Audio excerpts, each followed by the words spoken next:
Krishna, my dear devotees. It is Christmas here in India, and it's either Christmas or Christmas Eve wherever you are. So I thought to read some things that Srila Prabhupada said about Christmas. So this one I call the Spirit of Christmas and the Perfection of Love. Quote, now these Christmas holidays have begun in your country. Throughout the whole month of December, you will observe nice festivities. Why? It began with God consciousness. Jesus Christ came to give you God consciousness. And in relation to him, these festivities are going on. It may have degraded into another form, but the beginning was God consciousness. Now we may have lost it,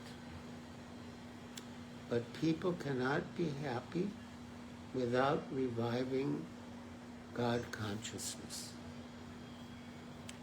It may be named differently, Krishna consciousness, but that means God consciousness. That is the necessity. We want to love somebody. Our love will be perfected when we love Krishna or God.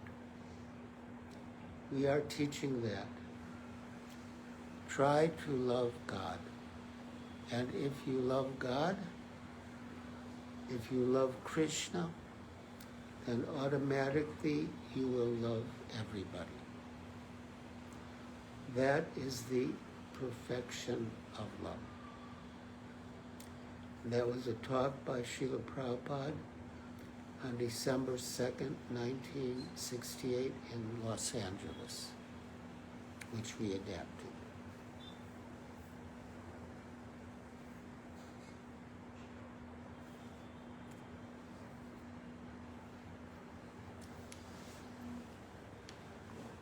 Then the next one I call Jesus Exemplifies Vaishnava Qualities.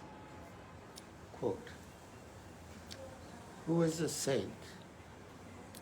A saint is tolerant, very tolerant, tolerant to the utmost. You have got a very good example of Lord Jesus Christ, a great saint or sadhu. Of course, he was more than a sadhu. Now just see his behavior, how much tolerant he was. He was being crucified, and he was praying to God, "O Lord, forgive these people what they are doing." This is the significance of sadhu. Titikshava karunika. For their personal sake, they're always very tolerant. And they are very kind to all people, all living entities. Very kind. In spite of all their disadvantages, they try to give something, real knowledge, to the people in general. Karunika.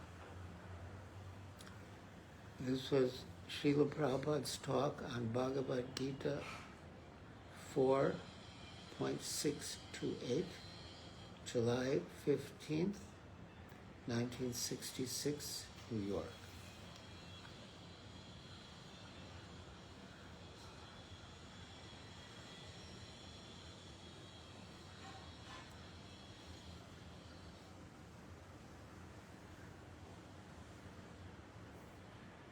I call obeisances to Jesus Christ.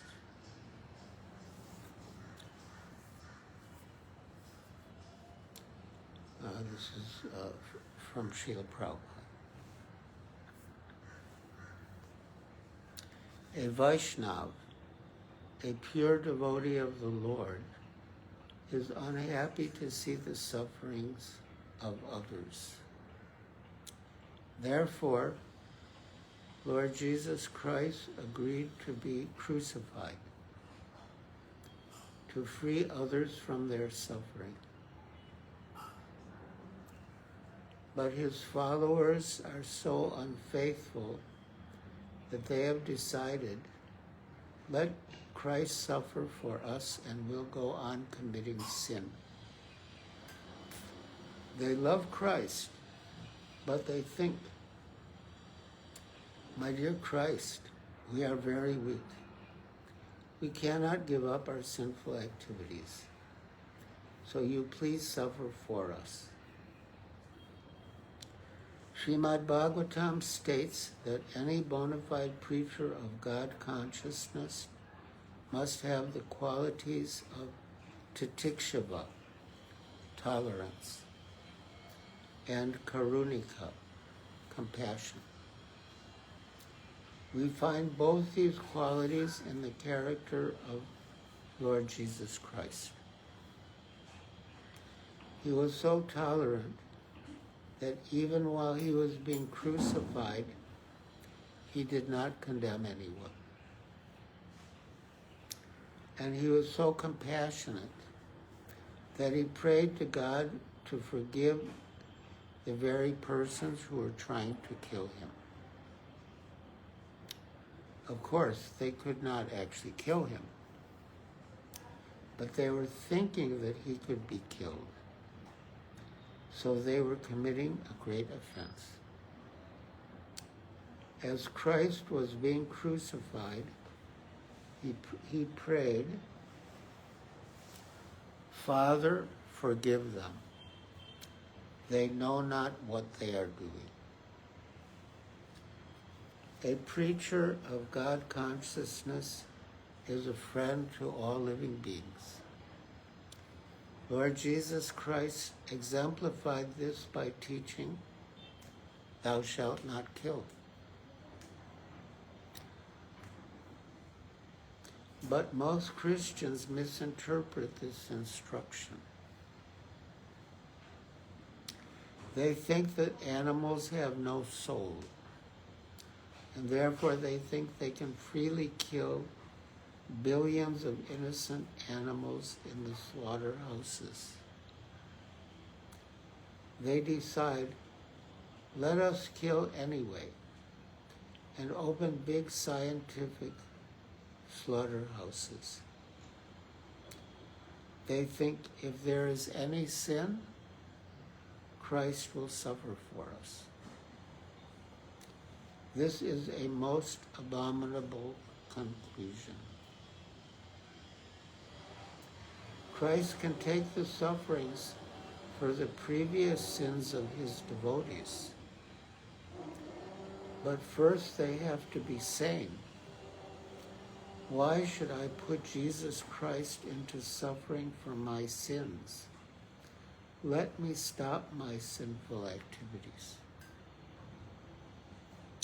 So although there are many persons who profess to be Christian, it is difficult to find one who actually follows the instructions of Lord Jesus Christ.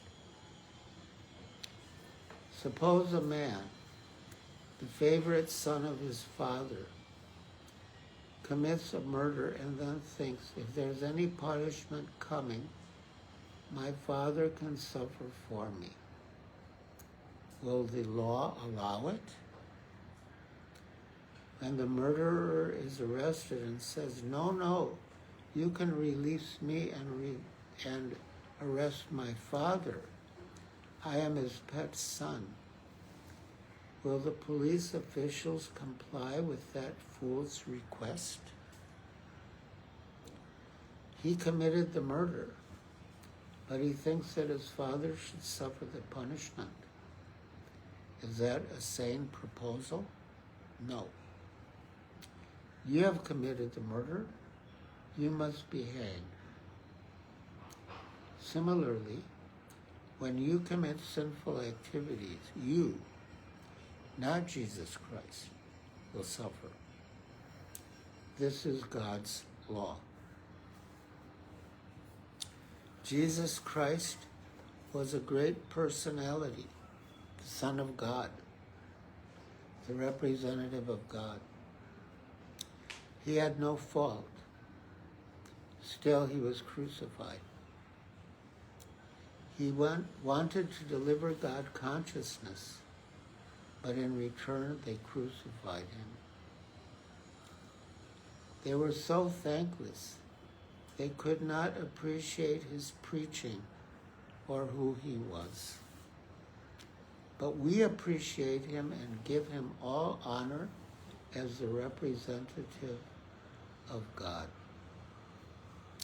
Of course, the message that Christ preached was according to his particular time, place, and country, and suited especially for a particular group of people.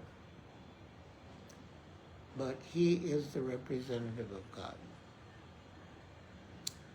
Therefore, we adore Lord Jesus Christ and offer our obeisances to him. Once in Melbourne, a group of Christian ministers came to visit me and asked, "What is your idea of Jesus Christ?" I told them, "He is our guru. He is preaching God consciousness, so he is our spiritual master." The ministers very much appreciated that. Actually, anyone who is preaching God's glories must be accepted as guru. Jesus Christ is one such great personality. We should not think of him as an ordinary human being. The scriptures say that anyone who considers the spiritual master to be an ordinary man has a hellish mentality. If Jesus Christ were an ordinary man, he could not have delivered God consciousness. Srila Prabhupada. So, yes, today is a very special occasion. As I mentioned, here is Christmas, and where you are, it is either Christmas or Christmas Eve. And so we should appreciate Jesus Christ as Srila Prabhupada did, as a great devotee, a great sadhu, and a great preacher of God consciousness.